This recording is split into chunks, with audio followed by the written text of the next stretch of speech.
I am Ipshita Ghosh. I am the Assistant Professor of Swami Vivekananda Institute of Science and Technology, and today I am going to discuss on the topic of Z transformation.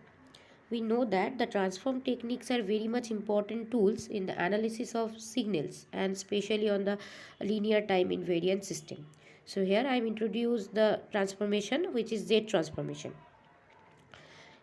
It is observed from that Laplace transformation. It is an extension of the continuous time Fourier transform because of the fact that Laplace transform may be applied to a broader class of signals than the Fourier transformation. But in that case, the Z transform plays the same role in the analysis of discrete time signal and linear time invariant system as the Laplace transformation plays in the analysis of continuous time signals and linear time invariant system. This means that Z transform is the discrete time counterpart of the Laplace transformation. So why we need Z transformation? Because it is a mathematical tool which is commonly used for analysis and synthesis of the discrete time control system. Z transform in discrete time system plays a similar role as the Laplace transform in the continuous system, as I am saying previously. So basically the Z transform is the most general concept of the transformation of discrete time series. That means it is converting from the time domain to frequency domain. But that means one time domain signal is converted to a frequency domain signal. Here the term Z is basically a complex variable which I am taking equal to e to the power j omega, where omega is real and mod z equal to is one value. So the expression of bilateral Z transformation is, now what is bilateral Z transformation? In the signal scale range, there are two sides, in the positive side and the negative side. And in case of bilateral Z transformation, I am considering both sides. The expression is considering both sides from minus infinity to plus infinity. The expression is xz equal to summation over n equal to minus infinity to plus infinity xn z to the power minus n, where xz is the z transformation of xn. Xn is a discrete time signal and whose transformation in the z transformation is xz equal to summation over n equal to minus infinity to plus infinity xn z to the power minus n, where z is a complex variable. So this is called the direct Z transformation due to the fact that it transformed the time domain signal xn into its complex plane representation xz, where xz is the Z transformation of xn, and in that case that limit is from minus infinity to plus infinity. That means I am taking the range from negative side to positive side, so it is known as bilateral Z transformation. And the next is one-sided Z transformation. In that case, show the limit of the summation which is n equal to 0 to infinity. That means I am taking only the positive side of Z transformation. Xz summation over n equal to 0 to infinity xn z to the power minus n. This is also called unilateral Z transformation or one-sided Z transformation or positive sided Z transformation. So some advantage of Z transformation in case of LTI system, because the discrete time signal and the LTI system can be completely characterizing by using Z transformation. The stability of LTI system can be determined by using Z transformation. Many mathematical calculations are very much reduced by using Z transformation. By calculating Z transform of given signal, we can calculate DFT, discrete Fourier transform. Entire family of digital filters can be obtained from by using the Z transformation, calculation of Z transformation, where the solution of differential equations can be also simplified using Z transformation. So there are two types of Z transformation, as I am saying, single sided and double sided. In case of double sided, it is also known as bilateral, and the single sided is also known as unilateral Z transformation. So what is Z domain? Basically, we are transforming discrete time sequence xn into xz. So we know that discrete time sequence xn is drawn simply by plotting amplitude versus n, and this is known as discrete domain. And in case of Z transformation, we are plotting real part of Z on the x-axis and the imaginary part of z on the y-axis, and this is known as z domain, and this is our z plane, the same concept as z domain. The on the x-axis it is denoted real of z transformation, and on the y-axis it is imaginary z, and the formation is r e to the power j phi. So next I am discussing about poles and zeros. When xz is a rational function, and we know the rational function means it is in the p by q order, where q is not equal to 0. That means when the xz is a rational function, that means a ratio of polynomials in z, then the roots of the numerator of the polynomials are referred to as the zeros of xz, and the roots of the denominator of the polynomial are referred to as the poles of xz. Suppose xz is a rational function like pz divided by qz. So pz is the numerator of xz and qz is the denominator of xz. Now we know in case of polynomial, when polynomial is equal to 0, then we have the roots of the polynomial. So in that case, the numerator is also a polynomial pz and the denominator is also a polynomial qz. If we put pz equal to 0, then we have the roots of the numerator polynomial, which is known as zeros of xz. Why they are known as zeros of xz? Because in case of xz equal to pz by qz, if we put pz equal to 0, so if we put pz equal to 0 in the expression xz equal to pz divided by qz, we have the values xz equal to zeros. So that's why the roots of the polynomial pz is known as the zeros of the polynomial rational function xz. Now the roots of the denominator polynomial are referred to as the poles of xz.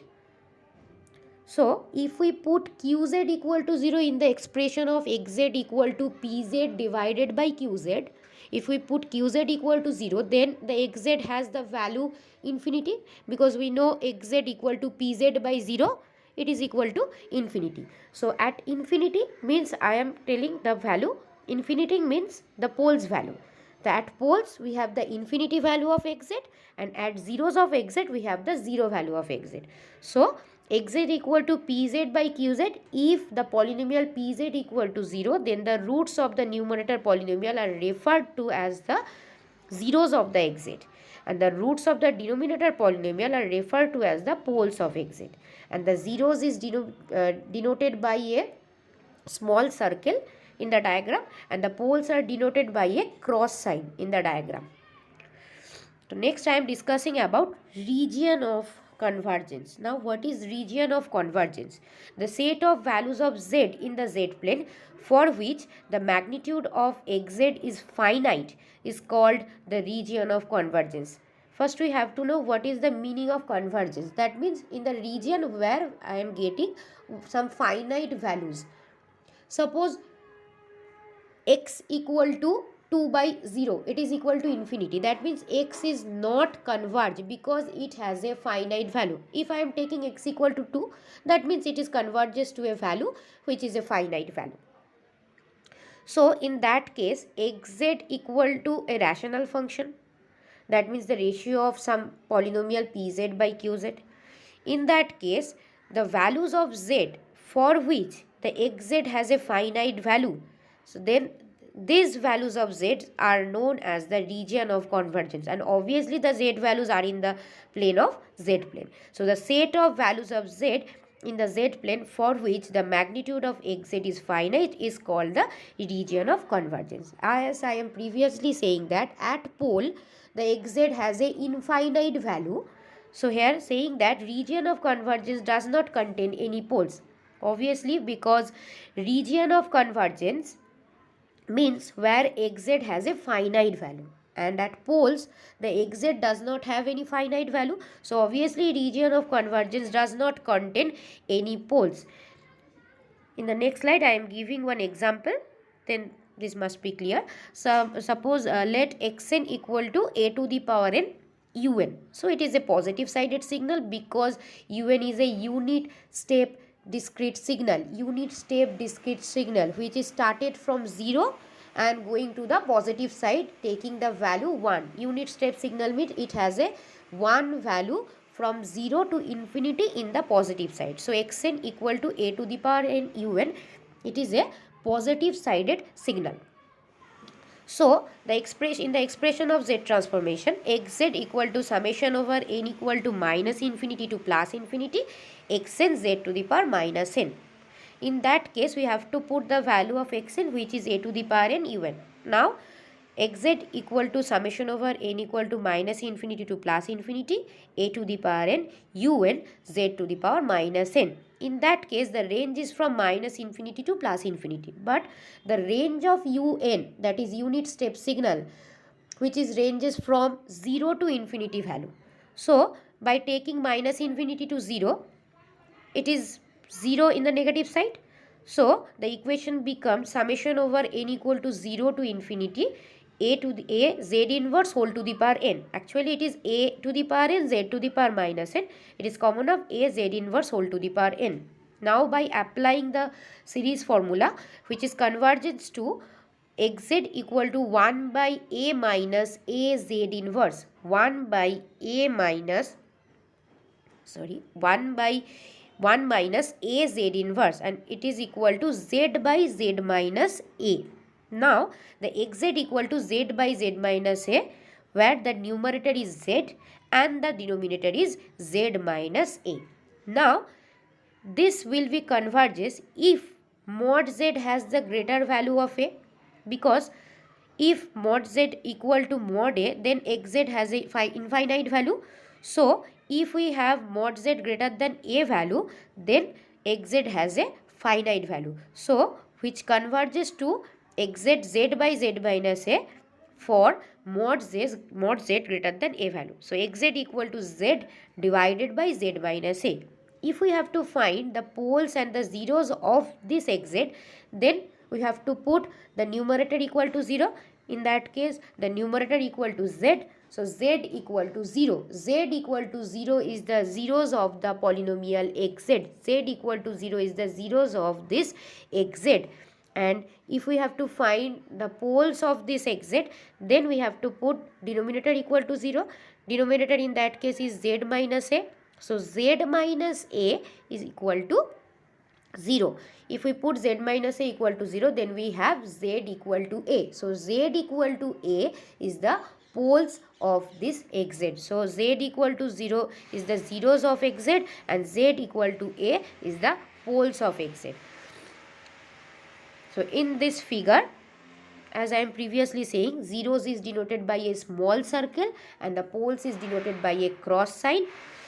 Here the origin, in the origin position, a small circle is drawn which is z equal to 0, and in the a position a small cross is drawn which is the poles value.